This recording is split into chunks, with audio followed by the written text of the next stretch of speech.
So let's start with SoftBank. How do those conversations start and proceed? So thank you first for having me on the show.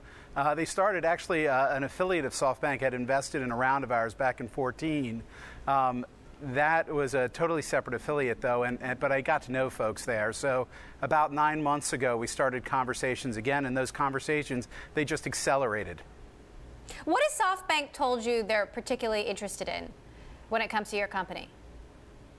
So first of all, they're interested in companies that disrupt state industries, and also companies that can reach audiences and customers that are hard to reach traditionally. And so I think as it applies to Kabbage, what we're able to do is we're able to take any small business that's out there, have them land on our site, and literally within 6 or 7 minutes deliver capital. So from absolutely knowing nothing about them to knowing an incredible amount through the data that they share with us, and then funding them, allowing them to grow that business. Now, I was just talking with Square CEO Jack Dorsey. They're moving into more of an underbanked market, reaching a new kind of customer. Are you competing with Square? So I wouldn't say in reaching an underbanked customer. I mean, to the extent that small businesses haven't received capital to help them grow in years, that's something that we've addressed now for nearly 6 years in providing capital to small businesses. But what Square has a lending business as well. Square Capital that does provide capital to small and medium businesses. Sure, and absolutely. So to some extent, we're going to be providing capital to businesses that could take capital from Square and vice versa.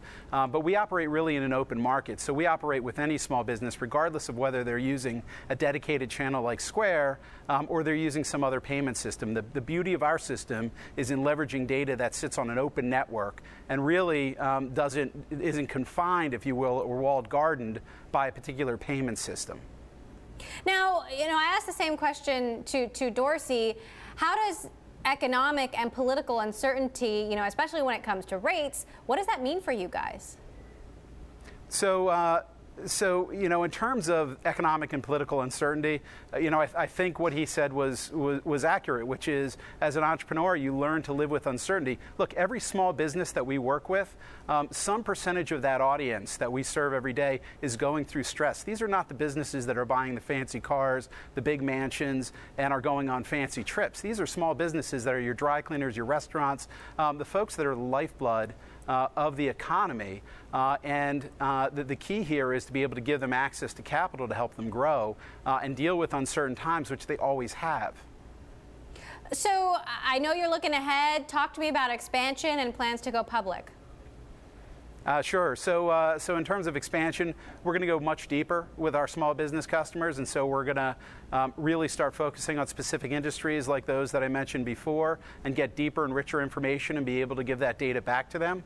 We're also working with banks around the world. So we're launching in Australia, Spain, UK, Canada, Mexico, and we're going to be expanding that reach, delivering the same service we deliver in the U.S. under the Kabbage brand, but through our bank partners like Santander, Scotiabank, ING, and others that are in the that are right behind them.